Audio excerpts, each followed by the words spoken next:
L'emploi en Limousin, l'économie aussi. Avec notre invité, nous parlerons du tourisme extensif et du virage vert pris par les dirigeants de camping en Limousin. Mais avant cela, le portrait d'une entreprise qui embauche Axis, implantée à Fétia, l'un des leaders européens du marché des maquettes et prototypes. 2 premiers prix au Salon du Design de Singapour.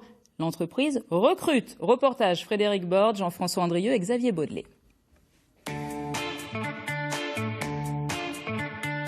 Implantée en pleine campagne à Fétia, l'entreprise Axis, qui fabrique maquettes et prototypes, a été créée en 1997. Patrick Christou, fils d'agriculteur, a un bac technologique en poche lorsqu'il intègre la société Legrand. Il y passe 17 ans avant de fonder Axis. Axis, c'est une société qui crée des maquettes et des prototypes. Et on travaille pour des cabinets de design, des services de recherche et développement. Donc ce sont des gens généralement qui ont besoin de faire des prototypes et les prototypes qu'on fait, c'est d'une image virtuelle. On nous fournit donc un fichier 3 dimensions et à partir de ça, on peut l'utiliser et fabriquer suivant nos technologies pour passer du virtuel au produit physique. Au début de l'aventure, ils ne sont que 2, puis rapidement il embauche. Ses premiers employés sont les amis de son équipe de foot. Il va les former sur place. Aujourd'hui, l'entreprise compte 30 salariés. Je suis rentré par le biais du foot. Patrick était mon coéquipier au sein de l'équipe d'Oreille. Et donc, je suis rentré comme opérateur de préparation et après j'ai gravi les échelons pour devenir chargé d'affaires. De l'appareillage médical à l'électroménager, en passant par les volants de Formule 1 ou encore la Coupe du Monde de football, les clients sont Renault, Peugeot, BMW, Seb Tefal ou encore L'Oréal. Pour cela, la grande force de l'entreprise, c'est l'investissement.